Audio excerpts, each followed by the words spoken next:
사랑하는 성도 여러분, 오늘까지 하나님께서 우리 가운데 함께 하신 것을 다시 한번 감사하고, 이 시간 말씀 들으며 주님의 은혜가, 또 주님이 주시는 위로가 여러분 가운데, 또 여러분 심령 가운데 충만하시기를 간절히 축원합니다. 여러분 모두 다 평안하신지요?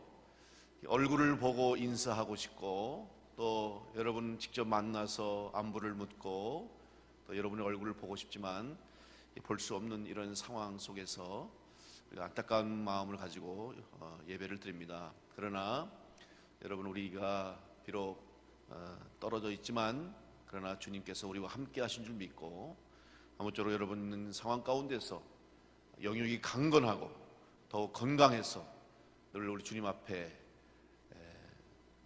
칭찬받을 수 있도록, 또 주님이 기뻐하시는 성도로 살아갈 수 있는 우리 성도들 될 수 있기를 간절히 축복합니다. 참 평소에는 잘 몰랐는데 이렇게 예배 함께 한 장소에서, 특별히 주님 전에서 같이 예배할 수 없게 되니까 이 예배에 대한 사모함, 또 기도하고 찬송하고, 특별히 성도가 연합하여 하나님 앞에서 함께 예배한다고 하는 것이 얼마나 귀한 것인지를 우리가 지금 절실하게 느끼고 있습니다. 아마 영상을 통해서 예배 참여하는 여러분도 저와 같은 마음인 줄로 믿습니다.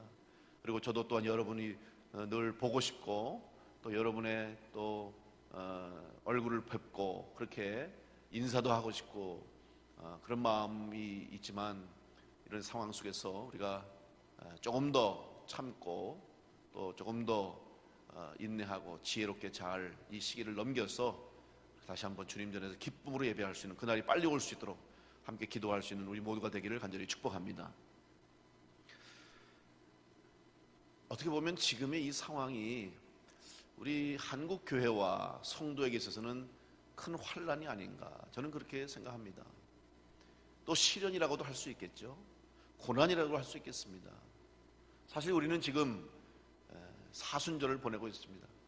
사순절은 바로 예수님께서 이 땅에서 십자가에서 우리의 죄를 대속하시기 위해서 죽으시고, 또 그 과정 속에서 고통당하시고 고난당하시고 핍박을 받으시면서 십자가에서 죽기까지 우리를 사랑하신 그 십자가의 사랑과, 또 주님이 당하신 고난과 희생을 생각하고 또 묵상하며 은혜를 받는 시간입니다. 특별히 올해는 이런 코로나19 바이러스라고 하는 전혀 예측하지 못했던 이 상황 때문에 우리 한국교회와 성도들은 정말 어려움 속에 있고, 또 실제로 우리의 피부에 와닿고, 또 우리의 현실과 우리의 상황이 고난 속에서, 또 특별히 영적으로 위기를 맞으면서 이 사순절을 보내고 있습니다. 이런 상황 속에서 저는 처음에는 불안함도 있었습니다. 염려도 있었습니다. 걱정도 많았습니다. 그러나 하나님이 우리 한국교회와 우리 성도들에게 이번 일을 통해서 우리에게 또 새로운 은혜를 주시고, 특별히 어려움 가운데서 잃어버렸던, 또 우리가 잊고 있었던 간절함, 또 사모하는 마음, 또 하나님을 사랑하고 교회를 사랑하고 주의 종을 사랑하고 성도를 사랑하는 이 마음을 다시 한번 깨닫게 해주시고, 또 알게 해주시고 회복시켜 주셨다, 저는 그렇게 생각하고 오히려 이 어려움 속에서 감사하는 마음으로 기도하고 지내고 있습니다. 여러분도 아마 기도하시면서 또 사모하시면서 그런 마음이 있었을 거예요. 종종 전화가 와요. 그런데 전화 오시는 분들을 보면, 제가 이제 특별히 우리 교육자들이 직접 얼굴을 볼 수 없기 때문에 전화로 신방하고, 전화로 안부를 묻고, 또 어려운 분 중에 있는 분들, 기도가 필요한 분들을 이렇게 저한테 보고를 하면 제가 그분들에게 기도도 해드리고 전화도 할 때가 있습니다. 근데 성도님들이 저한테 전화는 잘 못하시는 것 같아요. 여러 가지 또 부담도 있고 그래서 그런지. 그런데 종종 전화를 하시는 분이 있어요. 근데 다 우리 나이가 연로하신, 나이가 많으신 우리 권사님들이 전화를 하시는 거예요. 그래서 보고 싶다고 그런다 하고, 또 떨어져 있지만 설교를 본다고 하고 영상으로 봤다고 이렇게 안부를 전하면서 목소리를 듣기를 원하는 그런 분들이 있어요. 저도 다 같은 마음입니다. 우리가 비록 환난 중에 있지만, 어려움 중에 있지만 분명히 이 환난 가운데서도 우리 하나님 주시는 은혜가 있는 줄로 믿습니다. 우리는 이 은혜를 통해서 다시 한번 우리의 믿음, 우리의 신앙을 돌아보면서 부족한 것을 채워주시려고, 혹은 우리가 영적으로 교만해서, 혹은 나태해서 잊어버려서는 안 될 것, 혹은 소홀히 해서는 안 될 것을 이런 기회를 통해서 하나님이 깨닫게 해주시는 은혜가 있는 줄 믿고, 어려움 가운데 특별히 시련과 환난과 고통 가운데 주시는 은혜를 통해서 다시 한번 우리의 믿음이 성장하고 우리의 신앙이 더욱 성숙할 수 있는 그런 기회가 될 수 있기를 간절히 축원합니다. 오늘 사도 바울은 이 데살로니가 교회 성도들에게 편지를 씁니다. 그러면서 환난에 대해서 또 어려움 속에서 어떻게 성도가 믿음을 이겨야 할 것인지, 지켜야 할 것인지에 대해서 말씀해주고 있습니다. 오늘 본문 함께 봉독하지 않았지만 3절 말씀을 보시면, 아무도 이 여러 환난 중에 흔들리지 않게 하려 함이라 우리가 이것을 위하여 세움 받은 줄을 너희가 친히 알리라, 이렇게 말합니다. 여기서 먼저 사도 바울은 그 데살로니가 교회 성도들에게 먼저 성도가 영적으로 당하는, 또 성도가 영적으로 피할 수 없는 상황이 있다고 하는 것을 전제로 이 말씀을 우리에게 해주고 있습니다. 그래서 뭐냐면, 첫 번째는 사람은 누구나 고난을 당하게 되어 있다. 특별히 신앙생활을 하는 우리 그리스도인은 신앙의 길 중에 고난을 당할 때가 있다는 거예요. 이왕이면 편하게, 안전하게, 평탄하게, 순적하게 신앙생활을 했으면 좋을 텐데, 왜 사도 바울은 성도는 반드시 환난을 당하고 고난을 당할 수 있냐?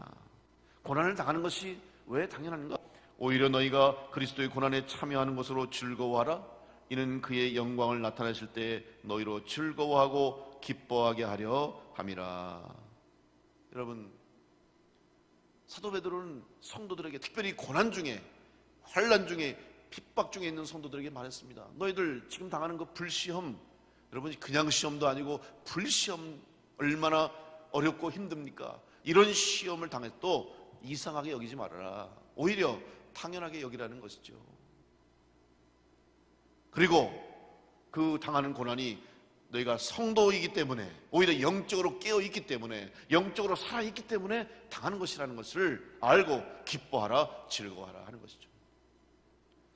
요즘 코로나19 바이러스 때문에 단순히 바이러스의 문제, 질병의 문제가 아니잖아요. 그것 때문에 생겨나는 여러 가지 부차적인 문제가 지금 우리 한국 사회에 복잡하게 얽혀 있습니다. 그 안에 정치의 문제, 경제의 문제가 들어가 있어요.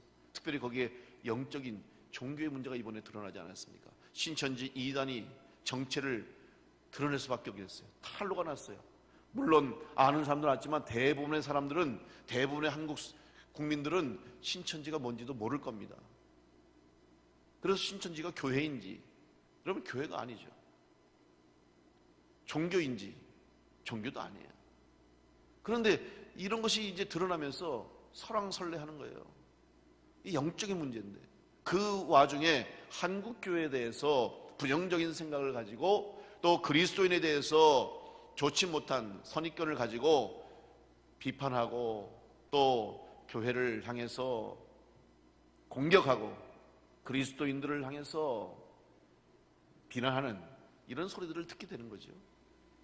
그래서 그런 소리를 듣다 보니까 처음에는 화가 나는 거예요. 여러분도 같은 마음을 가졌을 거예요. 왜 교회에 대해서 이렇게 비난하냐? 왜 교회를 이렇게 싫어할까? 왜 성도들을 이렇게 폄하할까? 여러 가지 생각이 드는데, 저는 그런 생각을 해보면서 화도 나고 답답하기도 하고 속상하기도 하다가 오늘 이 말씀을 준비하는 가운데가 이 영적인 문제구나. 그리고 이러한 상황은 어찌 보면 당연한 것이다. 왜 세상에 악한 이 세상 가운데서, 영적으로 타락하고 죄와 악이 가득한 세상 속에서 교회와 성도와 그리스도인은 환난 가운데 설 수밖에 없다 하는 것을 깨닫게 됐습니다. 아무쪼록 이런 시대 다시 한번 우리 교회가 이 어려움과 환난의 시기 속에서 잘 이겨내서 다시 한번 하나님의 살아계심과 또 교회가 이 땅 가운데서 어떤 존재로서 사명을 감당해야 할지를 보여줄 수 있는 그런 이 기회가 될 수 있기를 간절히 바랍니다. 위기지만 위기를 기회로 만들 수 있는 우리 교회, 우리 성도들 될 수 있기를 간절히 축복합니다. 지금 우리는 시험을 당하는 것처럼 여겨질 수 있고, 또 사실 영적으로 지금 시험 중에 있는 것이요, 환난 중에 있는 것입니다. 이것을 이겨내야 되는 거예요. 그리고 이겨내기 위해서는 당연하게 여기십시오. 그래, 믿지 않는 사람들이 우리를 볼 때는, 또 악한 영들이 우리를 넘어뜨리고 교회를 쓰러뜨리고 성도들을 힘들게 하려고, 시험하려고 얼마나 호시탐탐 노리고 있었겠습니까? 그러니 이런 기회를 그냥 두지 않으려고 하는 것이죠.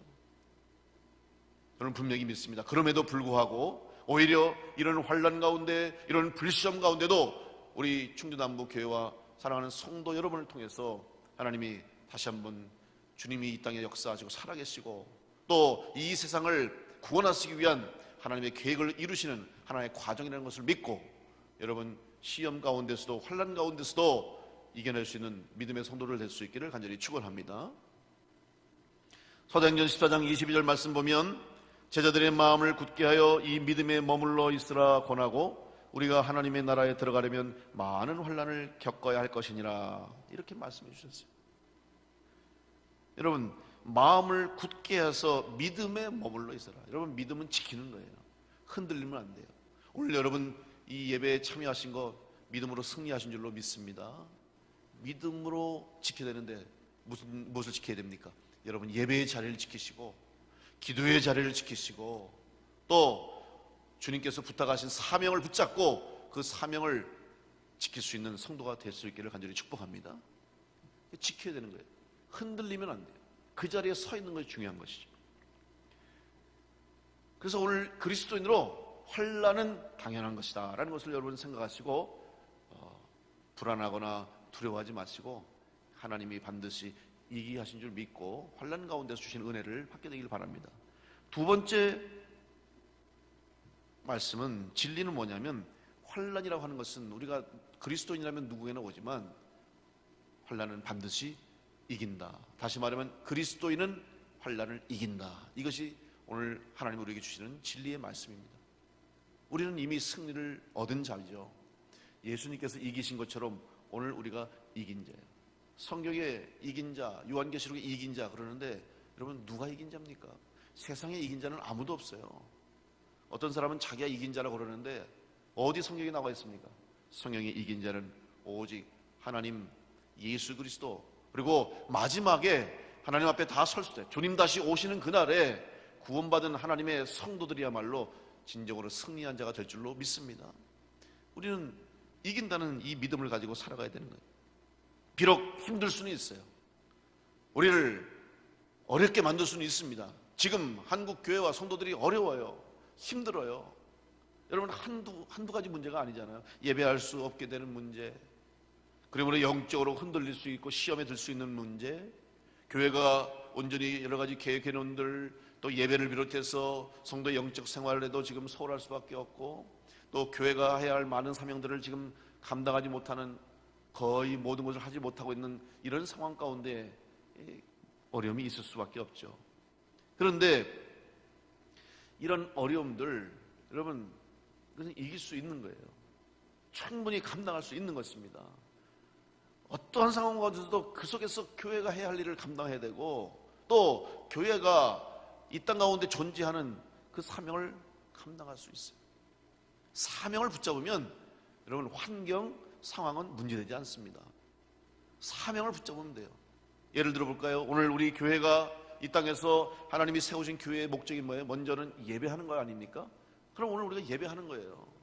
물론 어떤 분은 모여서 예배해야 되지 않겠냐, 물론 가장 좋은 건 모여야 되는데, 여러분 모인다고도 해결되는 거 아니에요. 물론 모이는 것도 있을 거예요. 또 모여서 예배드리는 것도 있고, 그러나 모이는 것, 우리가 육신으로 함께 모이지 못하지만 우리가 각각 흩어진 여러분의 자리, 가정, 처소에서 마음을 모으고 또 영으로 하나 돼서 하나님 앞에 예배하면 그 예배를 하나님이 받으시는 예배가 될 줄로 믿습니다. 사명을 붙잡으면 감당하는 거예요. 기도, 여러분 교회에서 함께 기도하지 못하지만 또 교회실, 예배실에서, 기도실에서 교회에 주님 전에 와서 기도하고 싶은 마음 얼마나 간절해요. 얼마나 간절하십니까? 그러나 비록 교회에 와서 기도하지 못한다 할지라도 여러분의 가정에서, 여러분의 일터에서, 여러분의 처한 곳에서 기도하면 그 기도도 하나님 받으시는 기도가 될 줄로 믿습니다. 더 간절하지 않습니까? 여러분 오늘 요즘 기도가 여러분 더 간절해지지 않으셨나요? 주님, 빨리 주님 전에 가서 기도할 수 있도록, 빨리 주님 전에 가서 예배할 수 있도록 얼마나 간절히 기도하세요. 여러분의 기도가 이루어져서 하루속히 우리 주님 전에서 기도하고 예배할 수 있는 날이 빨리 오게 될 줄로 믿습니다. 상황과 환경이 어려워도 여러분 사명을 붙잡으면 이기게 됩니다. 여러분 사명 붙잡고 승리할 수 있기를 간절히 축복합니다. 우리 교회도 그 사명 붙잡고, 또 사랑하는 성도 여러분도 주님이 주신 그 사명 붙잡고 여러분이 나가면 환난 온다 할지라도 우리는 이기게 되는 거예요. 그러면 오늘 이 환난을 당한 성도와 환난 속에 있는 우리 교회가 어떻게 이 믿음을 이기는 교회요, 믿음을 이기는 성도로 살아갈 것인가? 오늘 이 데살로니가 전서의 말씀을 통해서 우리는 하나님의 말씀을 분명히 알 수가 있죠. 첫 번째는 믿음이죠. 믿음이 무엇입니까? 6절 우리 한번 상반절 말씀을 다시 보시면, 지금은 디모데가 너희에게로부터 와서 너희 믿음과 사랑의 기쁜 소식을 우리에게 전하고, 이렇게 말하고 있어요. 여러분 사도 바울이 디모데를 그 데살로니가 교회에 보낸 이유가 뭐냐 하면 바로 너희 믿음과 사랑의 기쁜 소식을 전하기 위해서 보냈다는 것이죠. 지금 데살로니가 교인들은 신앙을 지키고 믿음을 지키려다가 핍박 속에 있습니다. 환난 속에 있습니다. 그 소식을 듣고 디모데를 보낸 것입니다. 그런데 디모데를 보낸 목적이 무엇입니까? 격려하고 위로하기 위해서 보냈다. 여러분 어려운 때일수록 서로 영적으로 격려하고 기도하는 성도가 될 줄 믿습니다. 비록 얼굴은 자주 못 보더라도 여러분 전화 자주 하시고, 특별히 우리 속회에서 속회로 모이지 않는 이런 상황이 있지만 우리 속도원들 서로 전화해 주시고, 또 잘 지내는지 안부도 물으시고, 그래서 서로 기도해 주시고 위로해 주시길 바랍니다. 속회뿐만 아니라 주변 이웃에 있는 분들 좀 안부도 물어주시고, 또 선교회라든지 이렇게 내가 아는 성도를 생각나면 여러분 안부 묻고 서로 기도해 주세요. 성도의 힘은 바로 여기에 있는 거예요. 오늘 우리가 주님 안에서 한 형제요 한 자매가 됐다고 하는 것은 바로 믿음으로 서로 힘을 줄 수 있는 그런 관계가 돼야 되는 거예요. 또 하나는 사랑이죠. 여러분 믿음 안에서 우리는 사랑해야 되는 것입니다. 그래서 믿음으로 서로 격려하고 위로하고 주님의 사랑 가운데 있어야 된다 하는 것입니다. 5절에도 보면, 2절에도 보면 너희를 굳건하게 하고 너희 믿음에 대해서 위로했다 이렇게 말씀하고 있죠. 5절에도 보면 너희 믿음을 알기 위해서 디모데를 보냈다 이렇게 말씀하는 겁니다. 이어서 7절 말씀 보면, 이러므로 형제들아 우리가 모든 궁핍과 환난 가운데서 너희 믿음으로 말미암아 너희에게 위로를 받았느니라. 사도 바울이 뭐라고 그러냐면, 처음에는 디모데를 보내서 너희를 위로하기를 원한다. 너희들이 지금 환난 가운데 시험 가운데 있지만 믿음으로 이겨라, 승리할 것이다 격려하면서 그러기 위해서 디모데를 보냈다고 얘기해요. 그 데살로니가 교회 성도들을 위해서, 그들을 위로하고 격려하기 위해서 디모데를 보냈는데, 오늘 7절에 보니까 사도 바울이 뭐라고 하냐면, 우리가 모든 궁핍과 환난 가운데서 너희 믿음으로 말미암아 너희에게 위로를 받았다. 오히려 사도 바울은 위로를 받았다는 고백을 하고 있어요. 여러분 교회와 성도는 서로 서로에게 위로를 주고 위로를 받는 거예요. 목사도 마찬가지입니다. 여러분 목사가 누구에게 위로를 받습니까? 사실 어떨 때 보면 목회자가 참 외로울 때가 많아요. 물론 리더이기 때문에 그렇기도 합니다. 그리고 성도들은 저한테 기대하는 게 있죠. 위로 받기를 기대하고, 말씀을 받기를 기대하고, 사랑을 받기를 기대해요. 그럼 저는 여러분에게 자꾸 줄 수밖에 없는 상황이죠. 그러니까 여러분을 위해서 위로해 줘야 되고, 여러분에게 기도를 해드려야 되고, 여러분에게 사랑을 나눠줘야 되고, 하나님 말씀을 전해줘야 되는 거예요. 그러니까 어떨 때는 주다 보니까 내가 지칠 때가 있어요. 목회자 스스로 목사 스스로 주다 보니까 지칠 때가 있어요. 그래서 정말 힘들 때가 있는 거죠. 그래서 사실 목사는 다른 누구보다도 하나님의 은혜를 받는 일에 더 우선해야 돼요. 어떨 때는 목회가 바빠서, 교회 일이 바빠서 늘 말씀을 전하고 성도들을 찾아가고 병원에 가서 신방하고 아픈 성도를 위해서 기도하고 이렇게 돌보고 늘 줘야 되는 거예요. 쏟아 부어야 되는 거예요. 그러다 보니 정작 내가 받지 못할 때가 있어요. 그러면 이건 엄청난 큰 위기라고 할 수 있죠. 무언가 내 속에 넘쳐야 줄 수 있는 건데 넘치지 못하고 채워지지 못하는데 주다 보니까 마치 우물에서 물을 계속 퍼내는데 나중에 여러분 우물물이 마르면 어떻게 됩니까? 퍼낼 수가 없는 거예요. 속에서 솟아나야 돼요. 목사뿐이 아닙니다. 여러분도 마찬가지예요. 우리가 서로 사랑하고 위로하고 격려하기 위해서는 우리 속에서 이 은혜의 샘이, 성령의 샘이 우리 가운데서 충만히 차고 넘칠 때에 서로를 위로하고 격려하고 사랑하는 우리 교회와 성도가 될 줄로 믿습니다. 그래서 목회하다 보면 위로받을 때가 있어요. 근데 물론 하나님의 말씀을 통해서 성령의 감동을 통해서 위로받는데 또 많은 경우에는 성도들을 통해서 은혜가 받을 때가 있다는 사실이죠. 신방을 갔는데 지금 힘들어해야 하고 또 때로는 정말 낙심 가운데 고통스러워하고 괴로울 수밖에 없는 그 상황을 알고 가서 성도님들을 신방하는데 오히려 그 속에서 그 성도님이 견뎌내고 이겨내고 감사하고 있고 믿음으로 굳건히 선 모습을 보면 거기에서 우리 목사들은, 목회자들은 위로를 받는 거예요. 이겨내시는구나, 견뎌내는구나. 그러면서 우리가 위로를 받는 것을 경험하게 됩니다. 여러분, 오늘 다시 한번 우리 모두가 주님 안에서 한 형제요, 한 자매요, 특별히 주님의 몸을 이루고 있는 그리스도인으로서 서로를 위해서 격려하고 위로하고 사랑할 수 있는 우리 교회가 될 수 있기를 간절히 축복합니다. 힘을 얻고 위로를 받아야 돼요. 믿음을 지키기 위해서는 위로를 받아야 됩니다. 그런데 모든 사람들이 다 이렇게 믿음을 지키고 또 위로를 받고 용기를 얻는 것이 아니에요. 많은 사람들이 흔들림을 경험하는 거예요. 지칠 때가 있습니다. 쓰러질 때가 있어요. 오늘 10절 말씀 보니까 주야로 심히 간구하면 너희 얼굴을 보고 너희 믿음이 부족한 것을 보충하게 하려 함이라. 여러분, 믿음을 보충한다는 표현이 나와요. 이게 무슨 말입니까? 한 번 믿음을 가졌다고, 한 번 예수 그리스도를 믿고 구원을 얻었다고 해서 다가 아니라는 말씀이죠. 믿음이 부족한 것을 보충한다고 사도 바울이 고백한 것처럼 여러분, 오늘 우리의 믿음 생활은 끊임없이 채워져야 되는 거예요. 끊임없이 보충받아야 되는 것이죠. 말씀을 통해서, 기도를 통해서. 그 두 가지가 바로 오늘 우리가 신앙생활 하는데 가장 중요한 거예요. 여러분, 신앙생활 오래 하신 분들을 다 아실 겁니다. 가장 이 믿음을 지키기 위해서 필요한 요소가 뭡니까? 기도와 말씀 아니겠습니까?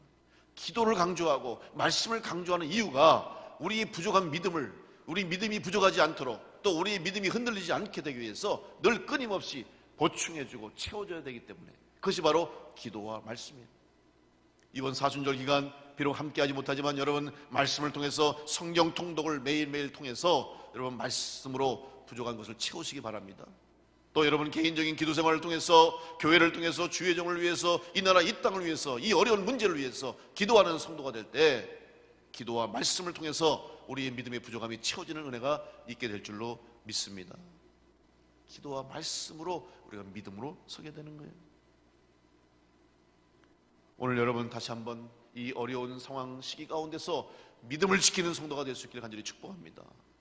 그런데 그 믿음을 지키는 것으로 끝나는 것이 아니라 내가 믿음을 지킴으로 다른 누군가를 위로하고 다른 누군가에게 힘이 되고 다른 누군가를 사랑할 수 있는 그런 성도가 되어서 우리 주님이 세우신 충주남부교회가 이 어려움과 혼란의 시기에 더욱 견고해지고 더욱 든든히 세워져서 우리 하나님 앞에 영광 돌릴 수 있는 그런 복된 재단이 될 줄로 믿습니다.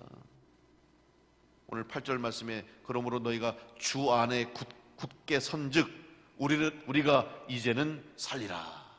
여러분 주님 안에 서게 되시길 간절히 축복합니다.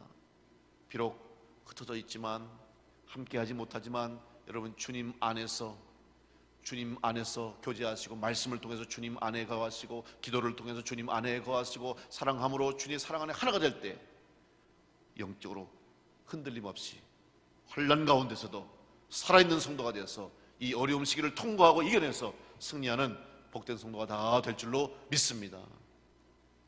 이제 다시 한번 오늘도 이 예배 가운데 참여하신 여러분, 어려움과 영적인 시험과 또 갈급함과 또 안타까움이 있지만, 여러분 이럴 때 우리 주님이 주시는 은혜를 더 충만히 받아서 우리의 믿음에 부족함이 없도록, 믿음이 흔들리지 않도록, 약해지지 않도록 기도와 말씀을 통해서 주님의 사랑 안에서 하나가 돼서 서로 위로하고 격려하고 서로 힘을 복돋아줘서 우리가 이 어려운 시기에 든든히 서서 다시 한번 마지막 때를 기대하며 준비할 수 있는 성도가 될 수 있기를 간절히 축복합니다. 여러분, 마지막 때를 바라보는 거예요. 어떤 사람은 지금이 마지막이다. 여러분, 그건 아무도 몰라요. 주님만이 아신다고 그랬고 하나님만이 아신다고 그랬어요. 지금이 마지막, 물론 항상 마지막을 준비하는 자세로 살아가야 되겠지만, 언제 주님이 오시더라도 지금 현재 내 모습, 내 믿음이 바로 서 있으면 그 시기와 그 시기와 때는 아무 상관없어요. 오히려 이럴 때 더 내 믿음을 바로 서고, 내 믿음을 바라보고, 또 내 신앙을 점검하고, 더 주님을 향한 사랑을 온전히 바르게 함으로 이 어려움 가운데, 환난 가운데 주시는 은혜를 누림으로 끝까지 승리하는 복된 성도들 다 될 줄로 믿습니다. 다시 한번 영적으로 새로워져서 기도와 말씀으로 환난 가운데 주시는 은혜 가운데 승리하는 복된 성도들 될 수 있기를 간절히 축원합니다.